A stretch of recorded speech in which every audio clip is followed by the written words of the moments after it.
vous êtes salués, vous êtes bénis au nom de Jésus depuis votre position. Alors écrivez-nous, dites-nous d'où vous nous suivez et recevez une bénédiction spéciale et particulière pour entrer dans une nouvelle saison de grâce et de privilèges. Amen. Ce soir, je prophétise une saison de privilèges sur ta vie. Une saison de privilèges, une saison de privilèges. Alors, à l'instant, le mot qui est résonné dans mon esprit, c'est privilège. Alors, je ne sais pas à qui Dieu veut accorder des privilèges ce soir. Je ne sais pas qui Dieu veut privilégier ce soir. Mais je sens dans mon esprit qu'il y a une grâce de privilège. Oh, rekelendulu male bradilo kashabala. Vous savez, le privilège, c'est quelque chose d'extraordinaire. C'est qu'on vous choisit au milieu des autres, comme si votre visage dominait, votre visage ne pouvait pas passer inaperçu. On ne peut que vous choisir. Vous arrivez dans un endroit et on vous accorde des privilèges, des faveurs. Ça veut dire on vous positionne là où en temps normal on n'aurait pas dû vous positionner. Vous recevez une grâce de privilège ce soir. J'ai dit reçois la grâce d'un privilège ce soir. Le privilège d'inaugurer une saison de rire, une saison d'allégresse, une saison de victoire. Reçois un privilège ce soir. Reçois un privilège ce soir. Reçois un privilège ce soir.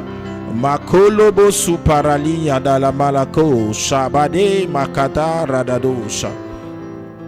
Excellent Père, nous te bénissons. Toi qui accordes des privilèges à ton peuple. Amen. Soyez bénis. Alors, ce soir, nous allons entamer un nouveau sujet. Importantissime sujet. Alléluia. Que nous avons déjà enseigné à plusieurs reprises. Mais il faut insister vu l'importance du sujet. Alléluia. Donne un bon amen à Jésus. Alors, ce soir, nous allons parler de la nécessité absolue de guérir avant de se marier. Alléluia. La guérison avant le mariage. Amen. Alléluia. C'est un sujet avec lequel il ne faut pas plaisanter. C'est un sujet avec lequel c'est un sujet qu'il ne faut surtout pas sous-estimer parce que il y va de la santé de votre futur mariage. Alléluia. Donne un bon amen à Jésus. Donne un bon amen à Jésus. Alors, le mariage est important, institué par Dieu pour notre épanouissement, pas d'abord pour notre épanouissement, bien entendu, mais pour la gloire de Dieu. Le mariage, Dieu l'a institué pour sa gloire. Le mariage, Dieu l'a institué pour créer un cadre afin d'amener son règne sur la terre et coloniser la terre. Et bien entendu, après la chute, cette mission a été complétée avec le salut de l'humanité. Donc la préoccupation première de Dieu au ciel, c'est que les âmes soient sauvées. C'est que son règne vienne, mais que les âmes soient sauvées. Donc il faut entendre par là que tout ce que Dieu a institué, le mariage, l'église, toutes ces choses doivent participer non seulement à faire descendre le règne de Dieu, mais à contribuer pleinement au salut des âmes. Alléluia. Donc, on jauge la réussite d'un couple, amen, pas par le nombre de restaurants qu'ils ont parcourus pendant leur mariage, non, mais c'est par le nombre d'âmes que le mariage a contribué à sauver. Donc, si ton mariage ne contribue aucunement au salut des âmes et à faire descendre le règne de Dieu, même si vous faites des bisous chaque jour, le ciel n'est pas si heureux que ça de votre mariage. Amen. Alléluia. Donc, ce qui rend le ciel heureux de ton mariage, c'est de la manière dont il contribue à faire descendre le règne de Dieu et à participer activement à ce que les âmes soient sauvées et que l'institution du mariage soit respectée. C'est ça qui est important. Donc, l'épanouissement de notre mariage vient après tout ça. Donne-moi un bon amen. Donne un bon amen à Jésus. Et la raison pour laquelle, ce n'était pas mon message, c'est une parenthèse, la raison pour laquelle beaucoup de personnes ont l'impression que l'épanouissement fuit leur mariage, c'est parce que l'épanouissement du mariage est un objectif que beaucoup veulent atteindre. Non, il ne faut pas poursuivre l'épanouissement de ton mariage. Il faut poursuivre le plan de Dieu en créant le mariage. L'épanouissement suit ceux qui sont dans le plan de Dieu. Alléluia. Ceux qui poursuivent l'épanouissement peuvent avoir un faux épanouissement au détriment du mariage lui-même et de la gloire de Dieu sur leur mariage. Parce que en suivant l'épanouissement, vous pouvez faire des compromis. Des compromis qui peuvent vous faire tomber dans une sorte de compromission. Amen. Qui va vous éloigner du but de Dieu. Donc, vous pouvez être épanoui parce que, par exemple, vous désirez avoir un mariage épanoui, vous voulez aller dans un certain pays pour là-bas, pour améliorer vos conditions de vie, la condition de vie de vos enfants, chose qui n'est pas négative. Mais sauf que ce n'est pas par exemple là-bas que Dieu vous veut, que Dieu voulait que vous utilisiez pour le salut des âmes, pour faire descendre son règne. Mais comme vous pensez plus à l'épanouissement de votre mariage, de votre bien-être, que à ce que Dieu veut, vous pouvez avoir un semblant d'épanouissement pour un temps, mais vers la fin, vous allez vous rendre compte que c'était une grave erreur, parce que ce qui a de l'importance, c'est que Dieu soit épanoui. Amen. Non, j'ai dit ce qui est important, c'est que Dieu soit épanoui. Si tu n'es pas épanoui, ton épanouissement n'est pas la priorité. En fait, c'est l'erreur que beaucoup de gens commettent dans le mariage. Ils veulent être épanouis. Qui t'a dit qu'on a créé le mariage pour que tu sois épanoui? Envoie-moi le verset. Amen. Tu n'es pas ton épanouissement n'est pas une priorité. Ce qui est prioritaire, c'est que Dieu soit épanoui, que Dieu soit content. Paul pouvait dire, si le potier veut casser son argile, c'est son problème. Tu vois, s'il veut en faire une bouteille, il en fait une bouteille. S'il veut en faire un vase, il en fait un vase. Donc, l'argile n'a pas à dire non, moi j'aurais préféré être une bouteille pour qu'on me fait un vase. En fait, on a l'impression qu'on ne vit pas pour Dieu, mais on veut que Dieu vive pour nous. Et à partir de ce moment-là, nous sommes en conflit permanent avec Dieu et nous sommes en confrontation avec Dieu parce qu'on ne peut pas se comprendre. Nous sommes l'argile et je ne connais pas d'argile qui a une bouche et qui sait se plaindre au potier pour dire non, je ne veux pas devenir un talier où ils vont mettre sauce graine avec la viande, la sauce gombo dedans. Que moi j'aurais aimé que tu fasses de moi de la porcelaine qui allait servir au palais du roi. On dit mon ami, on s'en fout de ce que tu penses. Là maintenant, l'inspiration d'aujourd'hui, c'est de faire de toi un vase bizarre, voilà, qui va servir quelque part. Mais quand tu es là-bas, le potier est épanoui. Et si le potier est épanoui, finalement tu auras atteint le but pour lequel tu es venu. Si on pouvait comprendre ça, mes amis, on allait faire l'économie de beaucoup de gourmets. Alléluia. Le gourmet est le résultat du fait qu'on cherche, nous, à être épanouis. Et on entend des phrases du genre, je ne dis pas dans mauvais rêve. Je ne me suis pas marié pour souffrir, ceci ou cela, et etc. Voilà. Moi, je me suis marié pour être heureuse. Qui t'a dit que tu dois te marier pour être heureuse? Ou pour être heureux? Non. Tu dois être marié pour que Dieu soit heureux. Est-ce que Dieu est heureux? Si toi tu es heureux que Dieu n'est pas heureux, tu es malheureux. Si toi tu es content que Dieu n'est pas content, tu es mécontent. Donc ton contentement est lié au contentement de Dieu. Il dit la joie du Seigneur est ma force, pas ma joie. Ma joie n'est pas une force parce que ma joie elle a une date de péremption. Mais lorsque la joie du Seigneur est présente, ma vie avance. Alléluia. Écoutez, ne commettez pas l'erreur de vendre votre héritage pour l'épanouissement d'un foyer. De compromettre votre appel.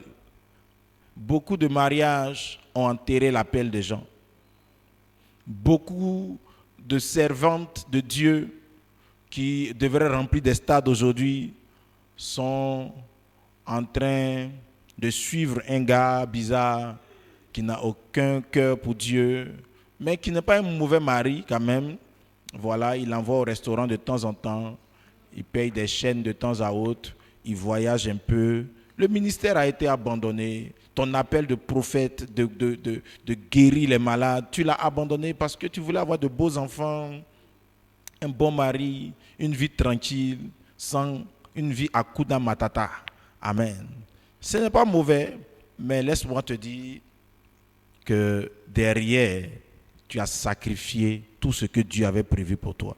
Et tu le sais, quand tu te réveilles le matin, c'est vrai que tu as mis des souris de façade, mais tu sais au fond de toi que tu as fait une mauvaise affaire parce que tu as sacrifié ce que Dieu avait pour toi au détriment de ton bonheur personnel, parce que tu voulais juste quelqu'un t'attrape un peu dans les bras, te fasse quelques bisous de temps à autre, et tu as les bisous dans le cou, dans le nez, mais tu es malheureuse. Oh, je parle à quelqu'un ce soir. Bon, je ne sais pas pourquoi je parle de ces choses. C'est toi quoi mon thème? Amen. Donc, ça c'était ma parenthèse avant le thème de ce soir. Mais je vous assure, c'est quelque chose qui monte à mon cœur, qui brûle mon cœur depuis un certain temps. Et les mauvais choix dans le mariage viennent de ça. Les gens ne choisissent pas pour que Dieu soit content, ils choisissent pour être contents. Ils choisissent pour être contents. Et après, ils sont contents un temps. C'est doux. Tu sais, c'est doux, un moment doux. Toujours, ça commence toujours de façon mielleuse. Et ça finit toujours avec les abeilles dans le cou. Tu vois? Tu sais, le miel et les abeilles sont des camarades et des partenaires internationaux durables. Donc, le miel et les abeilles sont ensemble. Ça peut commencer par le miel, ça peut finir par les abeilles. Et ça fait vraiment mal. Ça fait mal de voir le nombre de malades que tu aurais pu guérir, le nombre de vies que tu aurais dû sauver, le nombre d'âmes qui devaient sortir de l'enfer par le ministère que Dieu t'a donné, qui sont en train d'aller en enfer parce que tu as regardé ton appel, tu as dit à Dieu, quand je dors seul, j'ai froid et il n'y a personne pour me mettre au chaud. Et puis voilà aujourd'hui, tu as tout abandonné. Tu as tout abandonné pour suivre un homme, pour suivre une femme à cause de ses belles rondeurs et de son cou strié. Et aujourd'hui, ton ministère est éteint. Ton ministère est éteint. Tu es resté seul avec ta guitare espagnole.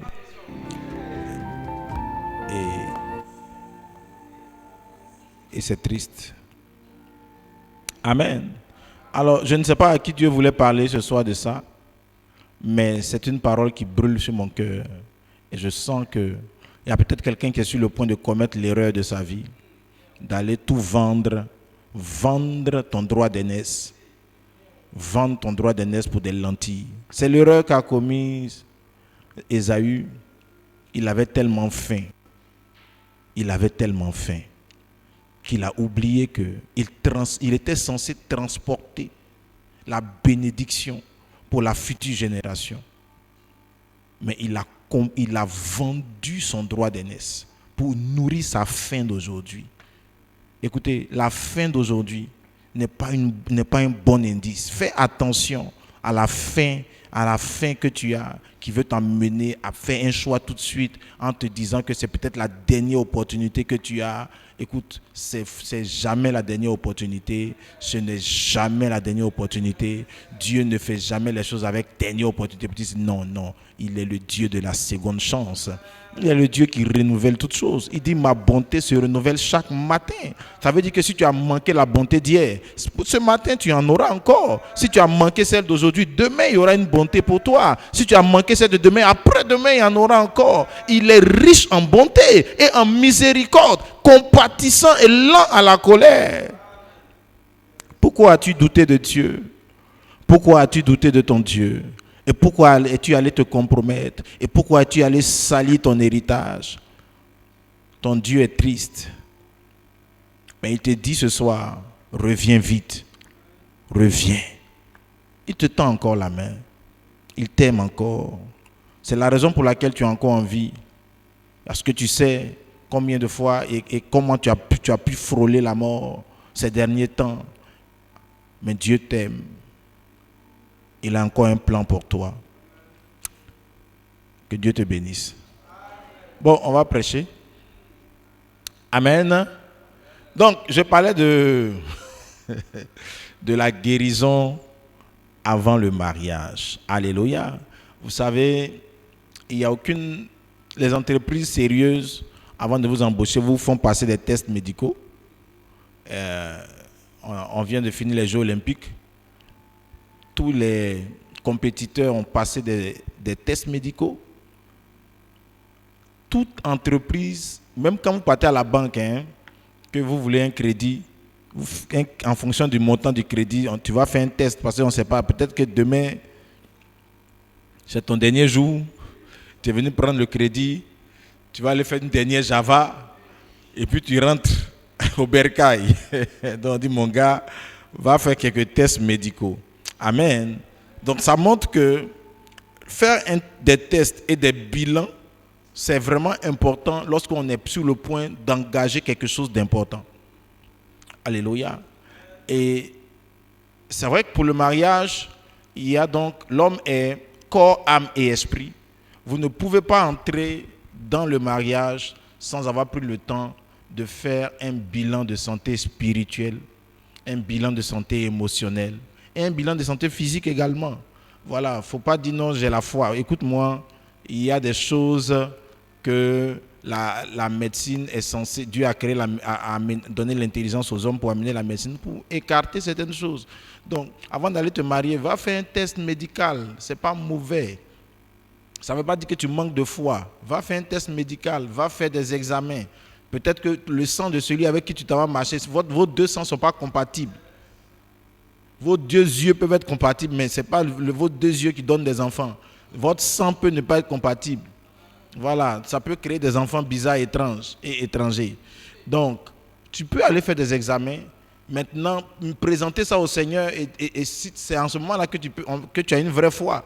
Sinon, l'autre là, c'était la peur de découvrir ce que tu as réellement et aller dans un flou artistique.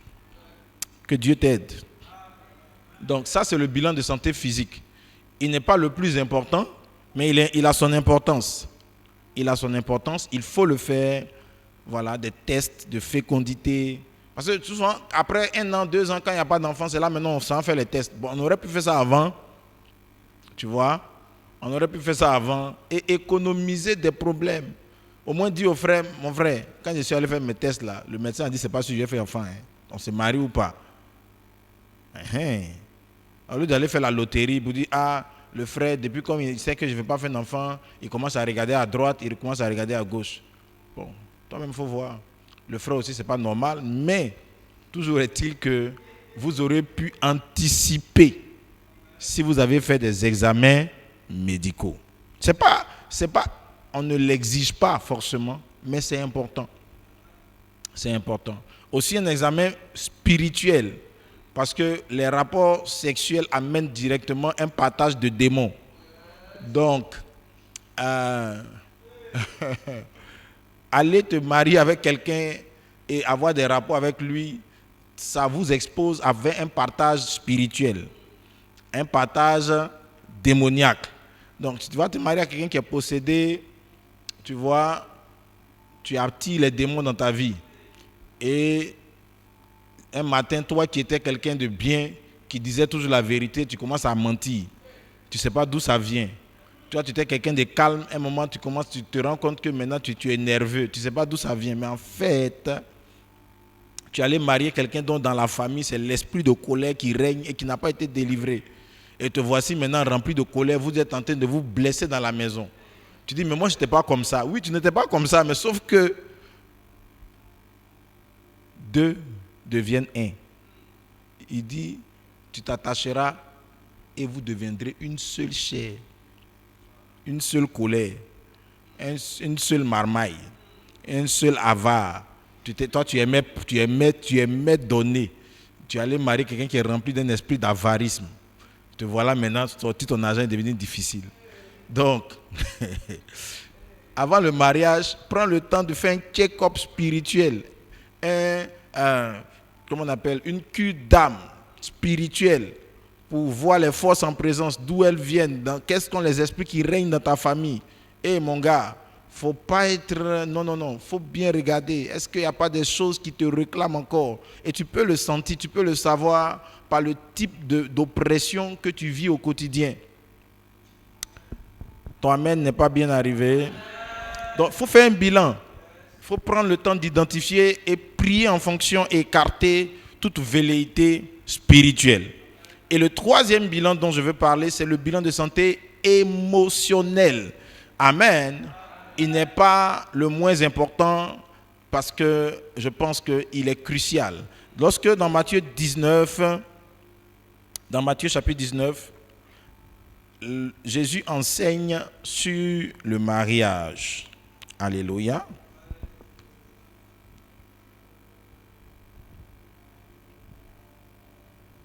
Jésus donne un puissant message sur le mariage.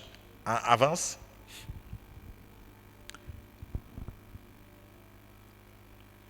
Avance. Non. Tu es au verset 7. Là, voilà.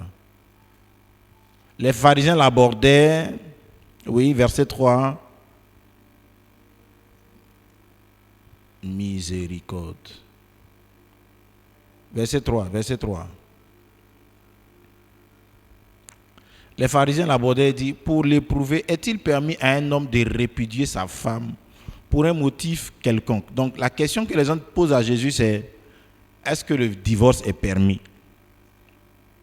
Est-ce qu'on peut divorcer? Amen. Donc, avis à tous ceux qui veulent divorcer. À tous ceux qui ont coché la case du divorce. Voilà ce que Jésus leur répond. Ce n'est pas moi. Moi, je m'appelle Léon Kessi. Ici, celui qui est en train de parler, c'est Jésus-Christ de Nazareth. Le fils de Marie, le lion de la tribu de Juda. 100% Dieu, 100% homme. Qui est venu sur la terre pour nous sauver. Ce n'est pas moi, je ne fais que lire ce qu'il a dit. Amen.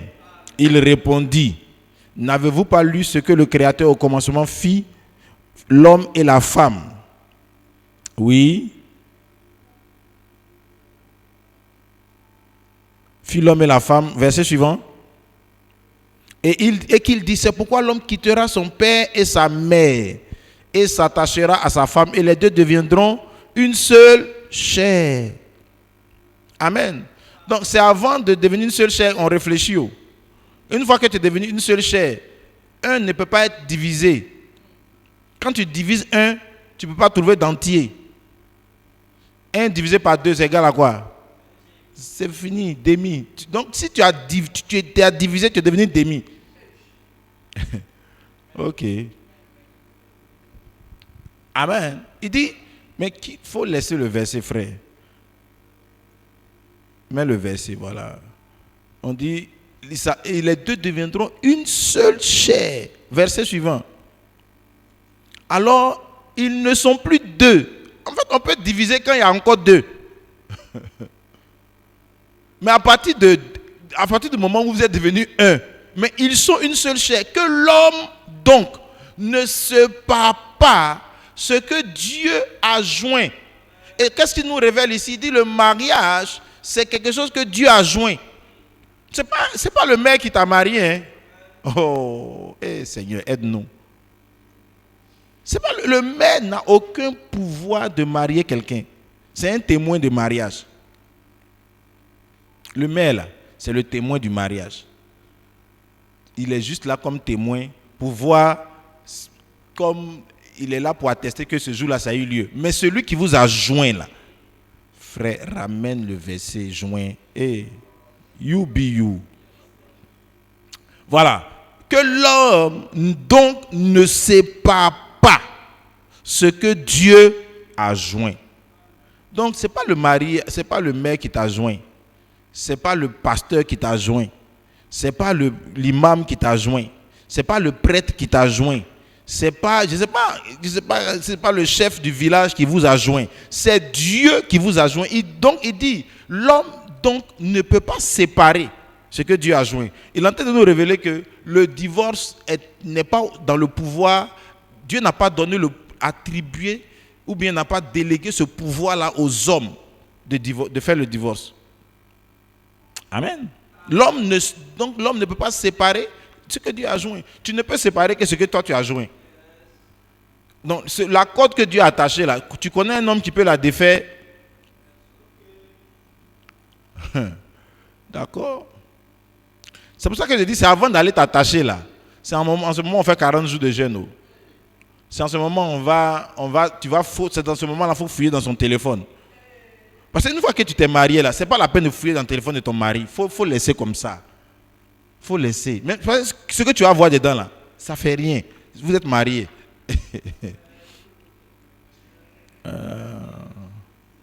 Donc si tu veux fouiller dans le téléphone, dupliquer son WhatsApp pour mettre ça dans ton ordinateur, je ne sais pas, tout ce que tu veux faire là, c'est dans les fiançailles on fait ça. Quand tu veux travailler, si tu veux travailler au service secret du Mossad là, c'est dans les fiançailles que tu fais ça. Voilà. Là si tu veux mettre deux détectives privés pour savoir où il mange, comment il mange, où il dort, où il se couche, avec qui il parle, tout ça, mettre son téléphone sur écoute, tout ça là, c'est avant le mariage. Parce que quand vous êtes marié là, ça ne sert à rien. Ok. Ça ne sert à rien. Parce que Dieu vous a déjà joint. Il a fermé la clé. Il a jeté la clé quelque part. J'ai vu un pont à Francfort, le pont au cadenas. C'est un pont rempli de cadenas. Donc je ne comprenais pas. Donc on m'a expliqué qu'en fait, c'est des histoires d'amour. Que les gens viennent, ils écrivent le nom de la personne qu'ils aiment, ils scellent le cadenas. On ne sait pas où ils vont avec la clé, mais tu as des centaines de cadenas avec des noms, des cœurs. Donc peut-être que ton voisin est bassé quelque part à Francfort.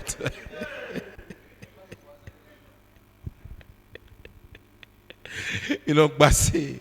Donc, j'ai dit à ma femme, j'ai vu maintenant où tu m'as bassé. C'est sur le pont de Francfort. Donc, c'est trop tard, le cadenas a été déjà fermé. Et cette fois-ci, écoutez, dans l'histoire de Noé, Dieu a dit à Noé, laisse la fermeture de la porte là, ça c'est pas pour toi. Toi tu peux construire l'arche, mais pour dire le moment où on ferme la porte, ça sort, quitte au milieu. Parce que si tu as fermé, tu peux ouvrir.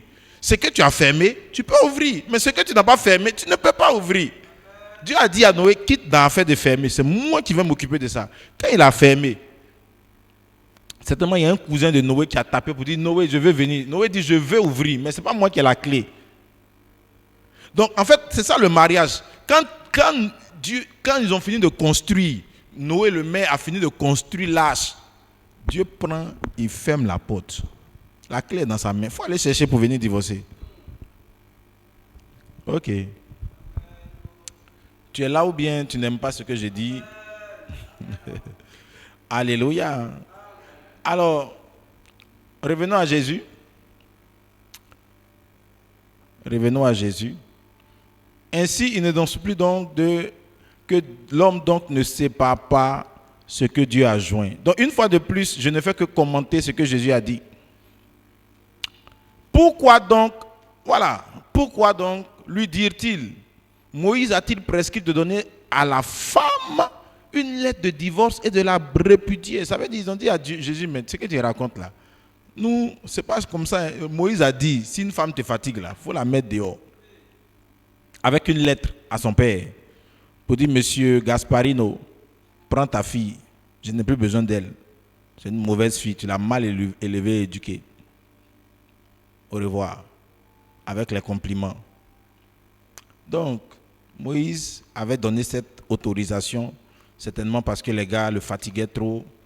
Il a dit, hé mon ami, si tu veux divorcer, il faut divorcer. Parce que d'abord lui-même là aussi, d'après Myriam et Aaron, son affaire de mariage n'était pas trop claire. Amen. Alors, voyons la réponse de Jésus. Voilà la réponse de Jésus. Ils ont calé Jésus là, n'est-ce pas? Ça, c'est une colle. Normalement, Jésus ne peut pas s'en sortir. Parce que Jésus lui a expliqué que non, on ne peut pas divorcer. Ils disent non, mais Moïse est venu avant toi. C'est lui qui a amené la loi avant toi. Et tu dois être soumis à la loi de Moïse. Et voilà ce que Jésus dit. Il dit, ah, c'est vrai. J'avais oublié la partie. C'est vrai. Vous pouvez divorcer. N'est-ce pas ce que Jésus a dit? Il leur répondit, c'est à cause de la dureté de votre cœur que Moïse vous a permis de répudier vos femmes. Au commencement, il n'en était pas ainsi. Et donc, il est en train de leur dire que pourquoi le divorce est arrivé. La raison principale que Jésus donne, qui a amené le divorce, il dit c'est le fait que les cœurs soient devenus durs. Sinon, il dit avant, quand les cœurs n'étaient pas encore durs, on ne parlait pas, il n'y avait même pas quelqu'un qui effleurait l'idée du divorce. Ça ne faisait pas partie des débats, ça ne faisait pas partie des pensées des gens. Il dit au commencement, ça veut dire dans la pensée première de Dieu, quand Dieu instituait le mariage, quand Dieu était en train de joindre l'homme et la femme, il n'y avait pas l'option, une case où on cochait option divorce, ça n'existait pas. Mais comment on en est arrivé là? À cause de la dureté de votre cœur. Alors, ça signifie une chose, c'est qu'avant d'aller te marier, tu dois t'assurer que ton cœur n'est pas dur, ou celui que tu vas marier, son cœur n'est pas dur. Parce que Jésus nous a expliqué que si un jour vous divorcez, la raison, c'est qu'il y a quelqu'un dont le cœur est dur. Amen. La raison. Donc quand tu croises un divorce, là habitait quelqu'un dont le cœur était dur. Ce n'est pas moi qui le dis, c'est Jésus qui dit. Alléluia. Il dit, mais moi je vous dis, celui qui répudie sa femme, sauf pour infidélité, et qui en épouse une autre, commet un adultère. Vas-y. Ses disciples lui disent, si telle est la condition de l'homme à l'égard de la femme, il n'est pas avantageux de se marier. Donc, voici des gens qui pensaient que le mariage était fait à l'avantage des hommes. Parce qu'ils avaient le pouvoir de divorcer les femmes comme ils voulaient. Et ça, c'est la mauvaise compréhension que beaucoup ont du mariage. Tel n'est pas mon message aujourd'hui. Revenons au cœur dur. Donc, qu'est-ce qui peut faire en sorte que les cœurs deviennent durs? Qu'est-ce qui fait en sorte que quelqu'un avec son cœur dur peut détruire tout son mariage? Et c'est ce de quoi nous allons parler à partir d'aujourd'hui et les semaines qui arrivent. Alléluia. Alors, je vous prie vraiment d'être connectés, de partager. C'est le moment de partager. Parce que tout le débat, là, on est en train de faire l'introduction. C'est maintenant que le message va commencer. Donc, partage maintenant, invite quelqu'un. Surtout si tu connais quelqu'un qui veut divorcer et qui a de bonnes raisons. Pas les gens qui n'ont pas de bonnes raisons. Eux, ils se sont mariés, ils avaient l'objectif de divorcer avant. Je parle des gens qui ont de bonnes raisons, qui se disent qu'ils ont de bonnes raisons de divorcer. Invite-les, tag-les, appelle-les tout de suite, convoque-les tout de suite. Il faut leur dire s'ils mangent, qu'ils arrêtent de manger. S'ils dorment, qu'ils arrêtent de dormir. S'ils pleurent, qu'ils arrêtent de pleurer. Voilà. S'ils allaient vers le juge, qu'ils arrêtent d'aller vers le juge. Ils n'ont qu'à y venir écouter. Après, on verra. Amen. Donne un bon amen à Jésus. Donne un bon amen à Jésus. Voilà. Un jour, j'ai arraché le papier d'une dame qui allait chez le juge. J'ai dit, donne-moi le papier ici. Il dit, donne le papier, donne. On va voir ça après. Actuellement, elle a oublié où le papier se trouve. Sa vie est devenue une lune de miel permanente. Amen. Donc, elle avait déjà son papier. Hein. Son papier est peut-être déposé maintenant. J'ai dit, donne le papier. Il faut laisser. On en fait après. Amen. Donc, les papiers sont souvent des signes de cœur endurci et blessé. Que Dieu aide quelqu'un. Alors, qu'est-ce qui peut rendre le cœur dur? Alléluia. Ce qui rend le cœur dur, insensible, méchant, blessant, c'est ce qu'on appelle les blessures de l'âme. C'est ce qu'on appelle les blessures de l'âme. C'est ce qui endurcit les cœurs des gens. La plupart d'entre nous ne sommes pas nés comme nous sommes aujourd'hui. Quand nous sommes nés, nous étions tous de gentils garçons et de gentilles filles, doux comme des agneaux, innocents comme la colombe, simples comme la colombe, tranquilles comme l'agneau. Vraiment, on était doux. Tout le monde ici était doux. Tous ceux qui me suivent en ligne, vous étiez doux. Je vous assure que vous étiez doux. Doux. Mais, un jour, quelque chose se passa. Et de ce jour-là, inaugura dans ta vie que tu ne pouvais plus être aussi doux. Et ça a déclenché et changé toute ta vie. Donc, c'est ce qu'on appelle les blessures de l'âme. Les blessures de l'âme, ce sont des conséquences ou des séquelles qui ont été laissées par plusieurs expériences de notre passé. Plusieurs expériences. Les expériences du passé ont laissé des traces dans notre âme. Chaque expérience que tu vis laisse une trace dans ton âme. Laisse une trace. Laisse une information dans ton âme. Et c'est vraiment important de ne pas jouer avec ça. En fait, le truc des blessures de l'âme, c'est que beaucoup de personnes sont dans le déni, font comme si ça n'existe pas. Amen. Yeah. Mais je prie pour toi ce soir. Je prie pour toi ce soir. Alors, quels sont ces événements? Des trahisons,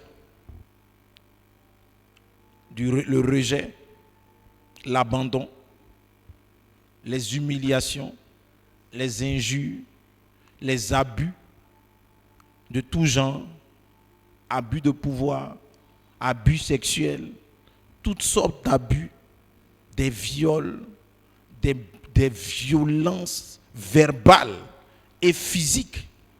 Vous savez, notre âme est nourrie. De la même façon qu'on mange le riz pour notre corps, on mange par exemple la Bible, la parole de Dieu pour notre esprit. Notre âme, elle se nourrit de la charge affective. Amen. Une parole, ce n'est pas seulement une parole qui nourrit, la parole nourrit l'esprit. Mais la charge affective dans la parole nourrit l'âme. Je ne sais pas si tu me suis. Comme ça, si quelqu'un vient te dire, tu es beau, ton esprit peut entendre tu es beau, il reçoit. Mais l'âme, la façon dont tu es beau a été dit, c'est ce qui va lui donner de la nourriture ou le priver de nourriture. Donc, c'est pour ça que l'âme se nourrit par la charge affective. Donc, si la personne te regarde comme ça, waouh, tu es tellement beau. Ça nourrit ton esprit, mais en même temps, ton âme a reçu quelque chose, une nourriture. Donc, cette charge affective-là, beaucoup de personnes en ont été privées dès leur enfance, avec des paroles dures et durissimes. C'est des paroles vauriens, nullards, vilains. Ton nez, on dirait pour ton papa, tes gros yeux, tes joues, ta tête penchée, ton nez carré. Hey! Tu es nul, tu es inutile, tu es insupportable. Et beaucoup parmi nous ont vécu dans une telle atmosphère, ont grandi dans un tel environnement. Et ces choses-là ont laissé des traces. Ont laissé des traces. Parce que la charge affective, souvent, est venue avec des violences. Tais-toi! Dites-la! Fous le camp! Hey! Je vais te tuer dans cette maison.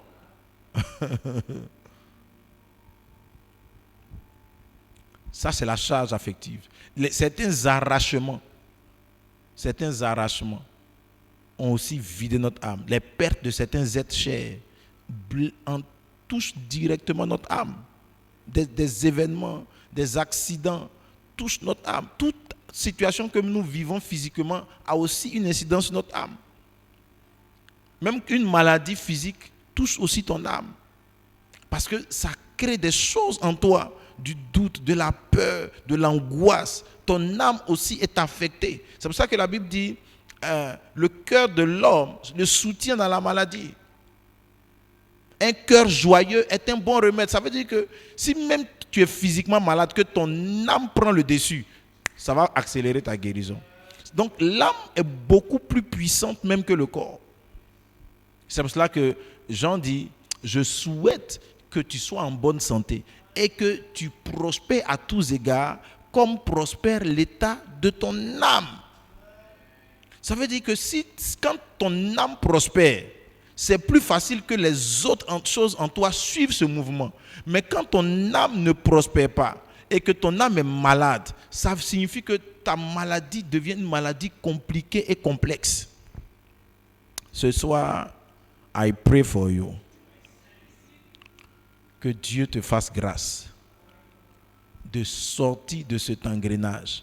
Vous savez, je le dis avec beaucoup de tristesse, c'est vraiment l'élément qui détruit la vie des gens, les blessures de l'âme. Quand vous entrez dans un foyer, que vous voyez les déchirements, il n'y a rien à faire. Quand vous allez prendre juste le temps de fouiller et de sonder, vous allez vous rendre compte que les gens se sont mariés malades émotionnellement.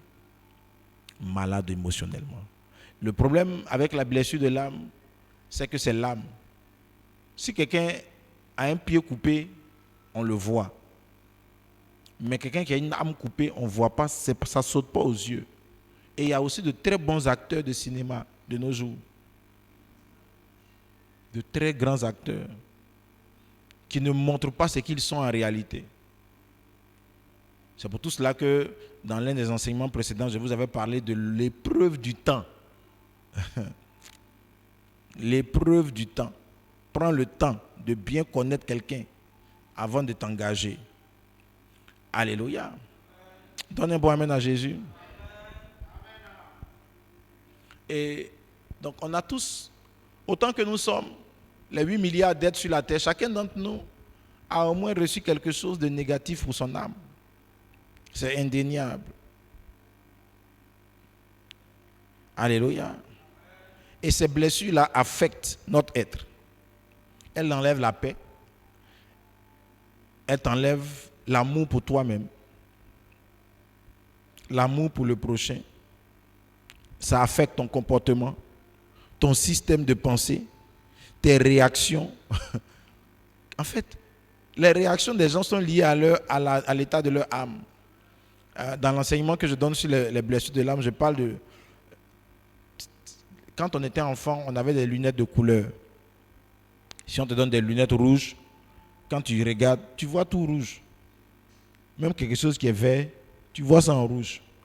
On a beau t'expliquer que c'est bleu, parce que tes lunettes sont rouges, toute ta vie devient rouge.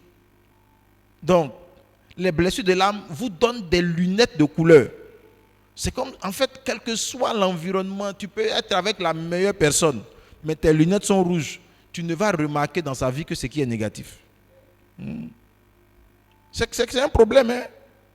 Ça va te faire passer à côté des personnes idéales.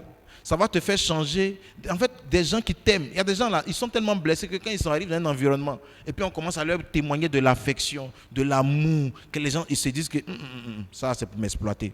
Ça là, non, c'est pour vous. Ils veulent profiter de moi encore. Et puis ils créent eux-mêmes un scénario et puis ils disparaissent de l'endroit. Parce que en fait, leur âme est tellement affectée qu'ils ne savent plus recevoir de l'amour et ils ont mis des barricades, des barrières autour d'eux pour les empêcher de recevoir de l'amour. Et c'est un indice pour eux pour partir. Donc des gens quittent des familles, ils quittent leur environnement, ils quittent les endroits où Dieu les avait positionnés parce que leur âme est blessée. Oh Seigneur, aide-nous. Alléluia. Donne un bon amen à Jésus. Est-ce que tu es là? Alors, comme je l'ai dit, pour la plupart d'entre nous, ça remonte à l'enfance. L'abandon des parents, le rejet de la famille, de l'environnement, les trahisons et autres. Et tout enfant qui est né dans une famille avec des disputes des parents est blessé déjà dans son âme. Donc l'environnement familial, et souvent les parents ne se rendent pas compte. Beaucoup de peurs, de nos peurs, sont liées au fait que, moi je me souviens quand j'étais enfant, dans la région où nous habitions, il y avait, ça veut dire, en fait, chaque jour quand on vous réveille, c'est pour dire que quelqu'un est mort. Tel est mort, un enfant est mort. En fait, ça créait un environnement où on a grandi avec la peur. La peur de perdre tes parents. La peur, en fait, c'était juste à cause de l'environnement dans lequel j'ai grandi. L'environnement. Ça crée une peur. Donc à un moment donné, je me suis tellement accroché à mes parents, comme si en fait, je me suis dit que si je quitte là, il ne faut pas qu'on vienne me dire demain que ton papa est mort. Donc, même quand un jour, jusqu'à ce qu'un jour je suive mon papa au champ, alors qu'il m'a dit de rester à la maison, tu vois. Je lui ai dit non. Il a tout fait, donc je lui ai dit ok, je reste. Je me suis faufilé. Je l'ai suivi de loin comme quelqu'un, un détective suit quelqu'un de loin, jusqu'au champ. Et donc je me cachais dans les herbes. Alors lui, il était allé avec son fusil de chasse. Donc en général, quand les herbes bougent, ça montre qu'il y a du gibier. Et me voici en train de faire bouger les herbes quelque part. Le vieux pensait qu'il y avait du gibier. Mais il s'est bien approché, il regarde, ce n'est pas un gibier, c'est son fils, son unique. Il a dit, allons à la maison, la chasse est terminée. Mais c'était pas exprès. L'environnement dans lequel on a vécu a créé une grande peur en moi. Une grande peur. Dont je lutte souvent jusqu'à aujourd'hui avec certaines des conséquences. Mais ça vient de très loin. La sorcellerie, les gens qui se lancent des sorts ici. Je ne dirai pas le nom de la région. Elle commence par une lettre de l'alphabet. Alléluia. Donc, chacun d'entre nous a ce genre d'histoire. Donc souvent, les parents sont en train de causer. Il est mort. Ou bien un collègue, on dit, il partait se laver. Il est tombé dans sa douche. Il est mort. Et en général, quand les gens perdaient des êtres dans l'endroit, l'une des premières personnes à qui on venait annoncer, c'était à mon papa. Donc souvent, c'était très tôt le matin, quand on devait se réveiller. Parce que le nombre de gens qui défilaient à la maison, qui venaient saluer chaque jour. Donc, quand un est mort, on vient nous dire, et puis on le connaît aussi. Donc, c'était un environnement dangereux pour les enfants que nous étions. Et ça a eu des conséquences. Ça crée la peur. Donc, certaines prises de risques. En fait, souvent, il y a des choses que aujourd'hui je vois que le Seigneur arrive à faire au travers de moi. Je trouve que c'est Dieu seulement qui peut faire ça. Moi, venir dans un pays où on dit il y a la guerre même, pour venir faire jusqu'à l'église, non. Tu vas me trouver où pour me donner pour me faire de telles propositions? Parce que l'environnement dans lequel j'ai grandi, c'était un environnement où on est né dans. Tu as peur de tout. On peut te tirer sur toi. C'était la peur. Donc tu vis une vie pour ne pas prendre des risques. Il y a des choses que non, quand on dit risque là, on ne te trouve pas là-bas. Yeah. Mais aujourd'hui, je vois la façon dont on va faire des croisades, la façon dont je peux me lever, aller arracher des béquilles dans la main des gens pour qu'ils marchent. J'ai dit, comment j'ai fini? Ça vraiment, ça ne peut pas être moi, quoi. Ça ne peut être que Dieu. Parce que moi, en temps normal, non, j'ai pris de loin. Qui l'a makata? Donc, ce sont des choses qui nous ont tous plus ou moins affectés. Et on vit avec ça. Et on se marie avec ça. Et on transmet ça à nos enfants. Donc souvent, non, ne fais pas ça, ne fais pas ça. Donc souvent, beaucoup d'entre nous, les limitations dans nos vies sont arrivées dans les... Ne fais pas ça, non, attention, c'est dangereux, c'est dangereux, c'est dangereux. Tout est devenu dangereux. Donc souvent, beaucoup d'Africains ne prennent pas certains risques. Parce que on nous a tellement dit que tout est dangereux. Tout est dangereux. Parce que prendre une voiture et puis aller, on n'est pas sûr que tu reviens. Monter sur une moto, on n'est pas sûr que tu vas revenir. Aller même à l'hôpital, on ne sait pas s'ils vont piquer de l'eau à la place du médicament. En fait, donc, tout est effrayant. Yes. L'un des gros problèmes avec lesquels les Africains luttent, c'est la peur. Yeah. C'est la peur. Ça dit, beaucoup d'entre nous sommes tétanisés. Et même pour le mariage, beaucoup de gens ne sont pas mariés, c'est la peur, c'est pas autre chose. Beaucoup essaient de spiritualiser, d'expliquer, de nous expliquer que non, ils attendent le bon moment. C'est la peur, mon ami. Hey, I tell you. C'est la peur. Donc, l'une des graves conséquences des blessures de l'âme, c'est la peur. Yes, la peur. Ça tétanise, ça dit que tu as peur de tout. Donc, tu as beaucoup de sœurs qui sont là. Leur bouche dit je veux me marier, mais dans leur âme là-bas, elles sont peur du mariage. C'est-à-dire, si elles peuvent faire quelque chose pour que ça n'arrive jamais, c'est comme quelque chose, un phénomène étrange qui travaille à l'intérieur de toi. Mais ça vient des choses que tu vis dans l'enfance, de l'environnement dans lequel tu as grandi. Dans l'environnement dans lequel tu as grandi. Tu as cassé ton cou, hein? Tu as cassé ton bras. Fais attention, tu as cassé ceci, tu as cassé. Oh, attention, tu vas mourir. Et tel là est parti dans l'eau, il s'est noyé. Donc, nager, c'est-à-dire que la natation et moi, nos chemins ne se sont jamais croisés. Nos chemins ne se sont jamais croisés. Donc, souvent, c'est avec beaucoup de prières que je vais faire le baptême. Et frère. Donc, maintenant, même le baptême est fait de telle sorte que je n'ai plus besoin de rentrer dans l'eau. Je baptise des dehors, le baptisé est dans la piscine. Je le plonge, c'est lui qui doit être baptisé, ce n'est pas mon frère.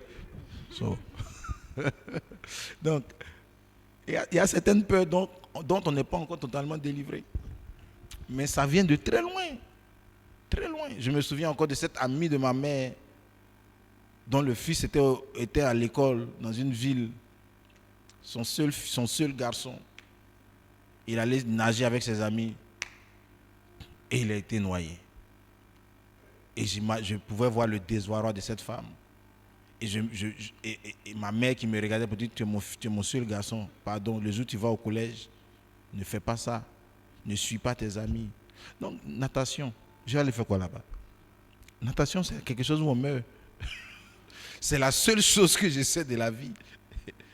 Et du coup, beaucoup de choses, il y a tellement de choses dans lesquelles on aurait pu exceller dans la vie, mais dans lesquelles on ne nous verra jamais. Parce qu'il y a une graine de peur qui nous a été injectée dans notre enfance. Oh, que Dieu nous aide. Yeah. Yes. Vous êtes là ou bien vous êtes parti?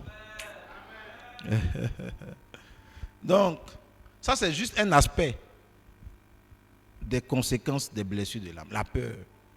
Donc c'est cet aspect-là, par exemple, je pense que le Saint-Esprit veut que j'insiste là-dessus ce soir. La peur, la tétanisation. Amen. Alléluia. Donc c'est un aspect. Et quelqu'un qui va se marier avec ça, mon ami, donc si tu épouses quelqu'un qui a ça, il y a certains niveaux que vous aurez du mal à dépasser.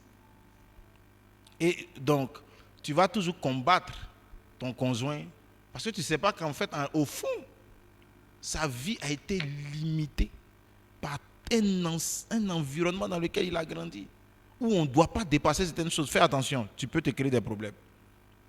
Donc, avec une telle personne, tu vas voir que, mon cher, C'est comme ça que sont nées les phrases, mon petit mari, ma petite femme, nos 2 petits-enfants, on va avoir nos 2 petites maisons. Parce que quand tu veux faire quelque chose de grand, la plupart d'entre nous, on a grandi dans un environnement où quand tu veux essayer quelque chose de trop grand, on va venir te tuer, les sorciers vont te manger, tu auras des ennemis. Mon frère, faut passer inaperçu, faut passer inaperçu. Cache-toi. Donc nous, donc tous les Africains jouent au cache-cache.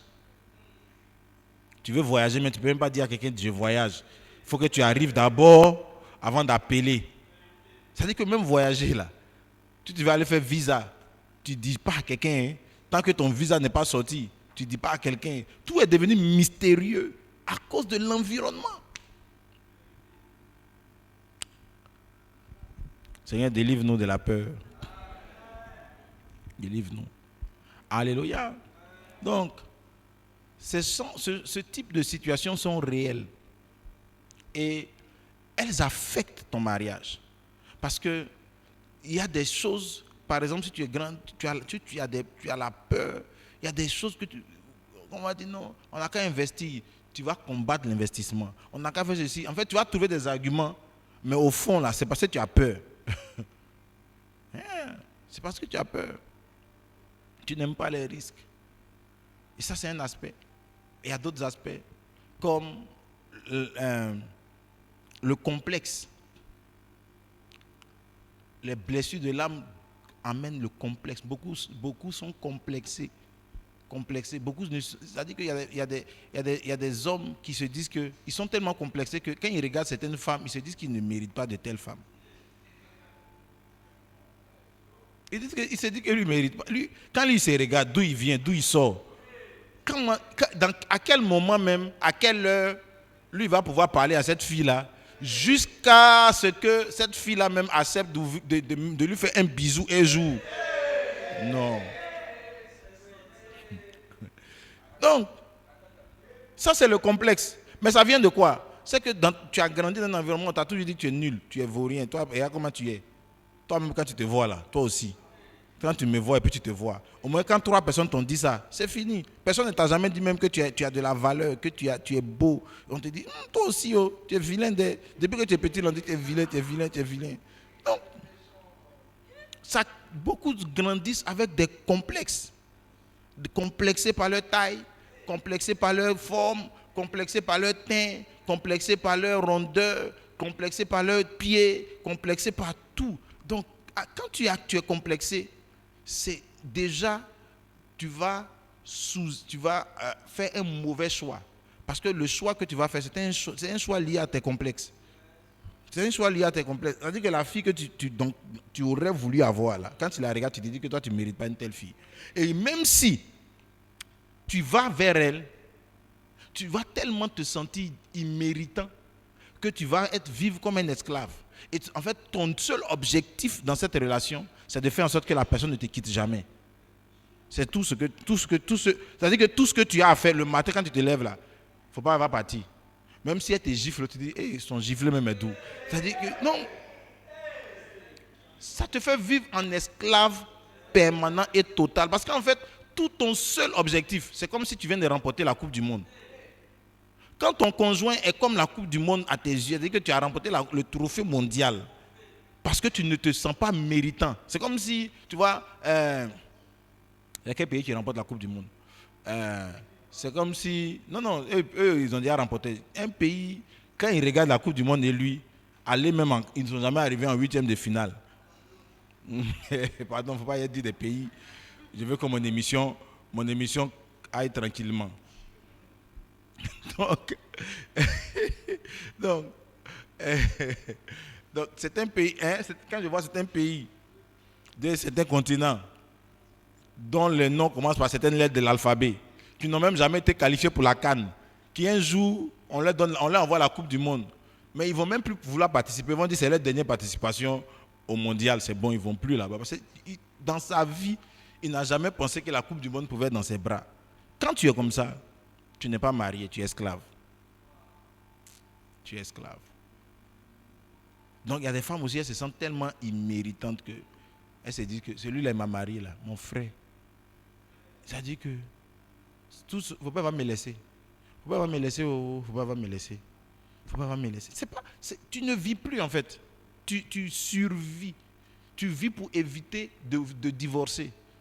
Quand ton objectif c'est de ne pas divorcer, tu n'es plus en train de vivre le mariage. Et ça c'est lié à un complexe avec lequel tu as grandi. Alléluia.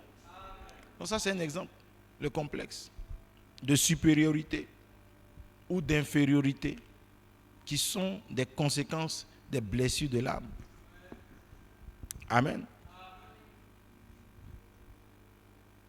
La susceptibilité. Quand quelqu'un est blessé, toute votre petite causerie peut devenir palable. Yes. Aïe. Vous êtes en train de rire, ça devient palable tout de suite. Parce qu'il y a un mot que tu as dit qui est venu appuyer sur sa plaie. Vous êtes en train de parler, puis tu dis, hey, c'est la même leur taille. En fait, lui, vous pouvez causer de tout, mais n'arrive pas vers le côté où on parle de taille. Non.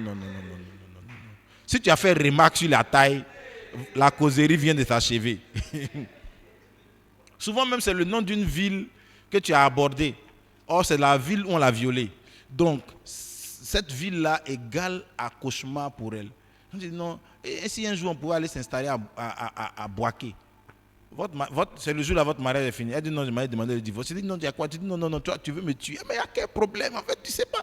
Donc quand quelqu'un est susceptible, c'est comme vivre avec un œuf. Tu vois? Un œuf là.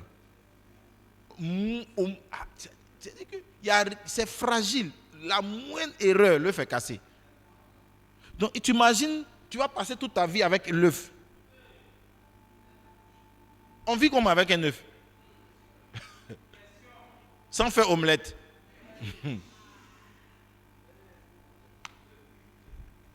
Tu peux pas. Tu vas devoir un jour taper un peu pour voir c'est quoi qui est dedans. Le jour tu fais pas, ça fait pas. Donc les susceptibles sont pratiquement invivables. Yeah. Invivables. Ils se mettent en colère pour tout et pour rien. Ils sortent de leur humeur, ils ont des humeurs changeantes. C'est lié à la susceptibilité. Souvent, ils sont, voilà, comme dit quelqu'un, ils sont bipolaires. Amen. Et ça, c'est juste certaines conséquences. Alléluia. L'amertume. Les gens blessés sont amers, sont aigris. Ils n'arrivent pas à aimer. Ils ne savent pas aimer, ils ne savent plus aimer. Aimer est devenu difficile. Ils ne savent pas donner d'amour. Donc, si quelqu'un a grandi avec un vide émotionnel, c'est-à-dire qu'il n'a jamais reçu d'amour, tu maries une telle personne, il ne faut pas t'attendre à des miracles, des poèmes, des bébés je t'aime, des messages d'amour. C'est-à-dire qu'il faut comprendre que dans ta vie, à partir de ce jour-là, il y a des choses, c'est des choses que tu ne vas plus recevoir. Donc, c'est-à-dire que quand toi-même tu veux recevoir de l'amour, il faut te dire toi-même, il dit qu'il m'aime. Il m'aime. C'est comme ça que tu vas recevoir l'amour. Parce que si tu veux attendre que cette personne te dise je t'aime, c'est fini. Non. Elle ne sait plus le faire. Elle n'a plus la compétence et le pouvoir de le faire parce qu'elle est vidée de l'amour. Amen. La méfiance. Se méfier de tout.